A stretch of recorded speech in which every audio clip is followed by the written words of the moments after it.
Good morning, everyone. Welcome to another day of Big Pat's Under the Hood. It's Sunday, and I'm about to get started. Got some errands to run today, and trying to decide what I'm gonna do first and what I'm gonna drive. Let me give you a quick little update on what's been going on the channel. I haven't been posting a whole lot because I've been working a whole lot, and as you can see, that's just what it's been. I've been just busy. But let me give you this update right here. No clickbait, no, none of that junk like that. As always, I'm in the middle of something. Oh, my old Silverado here. Got that summer gun sitting there. May drive it today. May even drive the Range Rover. Not certain. But what I have been doing is been working on my C10 here. I finally got it down off the jack stands and everything. I drove it for a little bit yesterday, just to test it out, and I'm still got some shakedown issues with it. Motor's all complete. I have to service the air conditioning and all that, and I need to also just go back over it, do a basic overall inspection of it. Probably going to change the plugs in it and go relash the valves on it. It's got a hydraulic flat tappet cam. I set them when I started, but I didn't put them at zero lash because I didn't want to flatten the lobe out on the cam. I've already done an oil change on it because you want to let it run at 1500 to 2000 RPM for about 30 to 45 minutes to get the cam to get hardened, to harden the cam up, and you don't want to run it with synthetic oil on a startup. After you get the cam broke in and everything, you can change the synthetic, whatever oil is your preference. Let me say this to everyone here that's looking at the channel. One thing I want to encourage all of you all to do is something that I always do is when you decide to whatever brand of oil that you want that you're going to use, and I'm not going to endorse any oil of the other because you can use any of them. It's up to your choice. But look at this right here. If you go to AutoZone, you can take each individual brand of oil that they sell and you could scan that oil and it will tell you the flash point of that oil, which means how hot that oil has to get before it breaks down and is no longer being a lubricant to your motor. You'll be surprised at which ones they do and which ones they don't. But if that's not a problem to you or something you're concerned about, that's fine. Just want to throw that out there. And for something else, you can do the same with the transmissions fluid and the same thing. Because remember this, if you are using your vehicle in a racing application, whether it be drag racing, circle track, whether it be drifting, anything you're doing besides stock, which means driving it from point A to point B, or if you're going to be doing any spirited driving with your vehicle, no matter if it's a motorcycle, a drag car, or just a cruiser, it doesn't matter.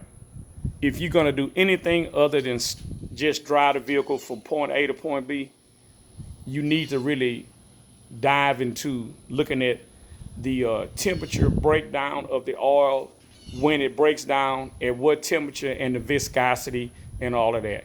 And if for all of you who don't know what the viscosity means, when you have an oil that says a 10W or 20W, the first number that is on the oil is the viscosity that the oil will, when you crank your vehicle up, that's the weight of oil that it will be until it warms up. So if you got a 10W oil, that means when your vehicle cranks up, the weight of the oil is 10.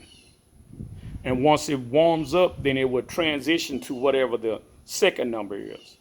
5W30, when it cranks up, it's the characteristics of a 5 weight oil.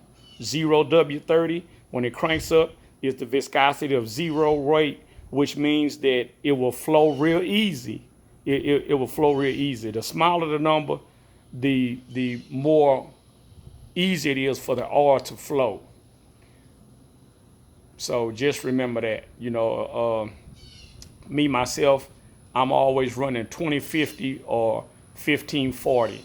On my regular everyday vehicles, I run 1540. On my vehicles that I'm doing any kind of spirited driving in, which will be this Monte Carlo here, or this square body C10 here, I run 20 W50 on those. If I could get a straight 40 weight oil, I probably would do that because it would be the same thing. But just some things that I wanted to say to a lot of people about these different things, and also something else. When it comes to coolant, I know that most of the older vehicles, they ran the green antifreeze, and that was because of the fact that they had brass and copper, which were the metals that were used in the radiator and the heater core. Since around the late 90s, they started using aluminum and plastic in the components for the radiator and the heater cores. Now, what does that mean to the everyday enthusiast? This is what you can do. You can choose to switch your coolant type over. Just flush your system out, because this is what I've done. Flush your system out and put in the long life antifreeze, because the green antifreeze is only good for about 12 months. And that's 12 months of you driving the vehicle. Not sitting up, but 12 months of you driving it. So what you want to do is, after 12 months, that antifreeze becomes very acidic. It becomes very acidic. And what it'll do, it'll start to attack things like the seals in your water pump. It'll start to attack the head gaskets, the inner linings of your heater hoses and stuff like that. And that's why a lot of times you would come up with leaks in those kind of things. If you switch over to the long life antifreeze, whether it be something like that, doesn't matter the brand, but they'll call it like Dex Cool or something like that. It'll be the red antifreeze. That antifreeze there is good for 3 years or 150,000 miles. And they also have the one that is the yellow or the orange. You could do that as well. My recommendation to everyone that looks at this video on my channel would be to, if you got the green antifreeze, no matter what the year model of your vehicle, take it out. Take it out of there, flush your system, and replenish your system with the long life antifreeze. That antifreeze is for 3 years or 150,000 miles. And I'll show you all that right now so that you can understand that. It's not just me saying it, it's what it is. So here we are right here. Extended life antifreeze cooler. Right there. Right there. You see there what it says?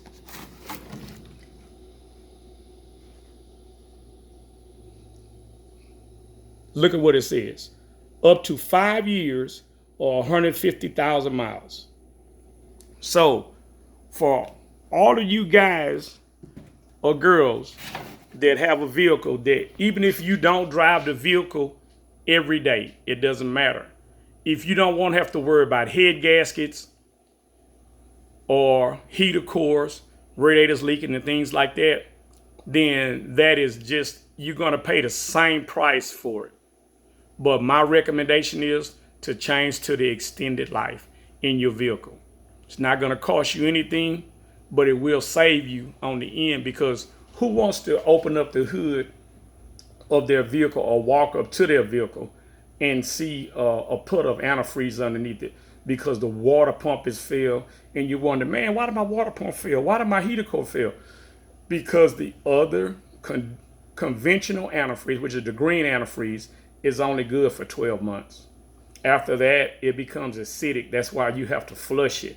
After a year of that being in your system, you need to flush that stuff out. Get it out of there. Get that stuff out of there and switch over to the conventional. Even if you crank it up and run it every day. still, it's only good for a year.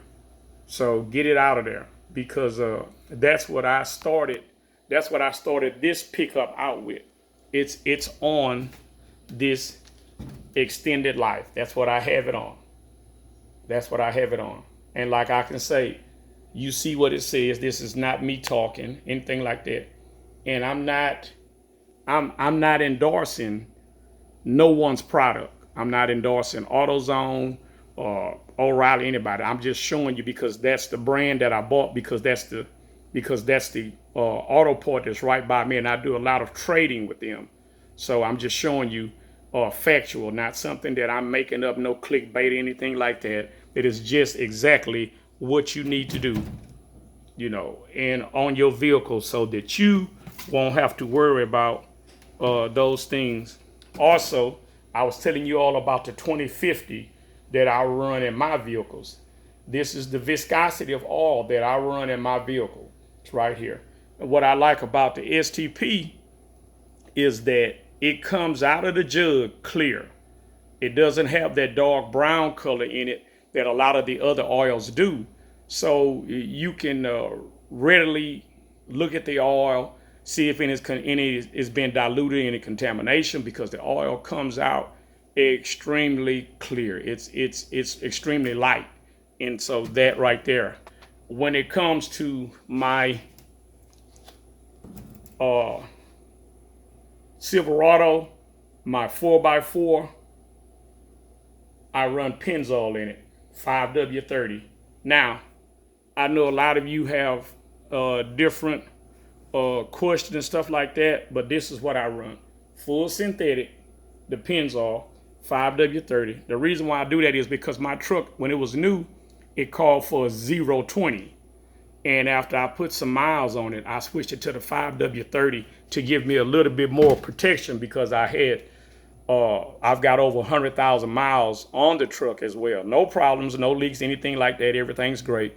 But just because I put those miles on it, then I switched over to that 5W30, because it was just the next step up in the viscosity. Still give me that good flow when I crank it up, because it's only the characteristic of a 5 weight oil. But when it gets hot, it's a 30 weight oil, and I've had great success out of that. On my Camaro, I run Mobil 1 in it, but I run the 10W40 full synthetic in my Camaro. I bought it brand new, and it was Mobil 1, and it came with the 5W30. But I since switched it to the 10W40 Mobil 1. I've had great success. Like I say, no leaks, no problem with viscosity, anything like that. Took the valve covers and stuff off of it, and the engine is just spotless. No anything like that. And it's months on Sundays until I drive that car. The car's 10 years old, and I don't have 30,000 miles on it. I drive the car less than 3,000 miles a year. But like I say, very much pleased with it. So for everyone, just thought I would give a blog this morning to some of the things that I do, the products that I use. Doesn't have to be a particular brand, but the reason why I use those products, those weights, and everything in my vehicles. If this has been a help to you, please share the video with one of your friends and subscribe to the channel, and I'll have more things coming on up to you. Have a great day.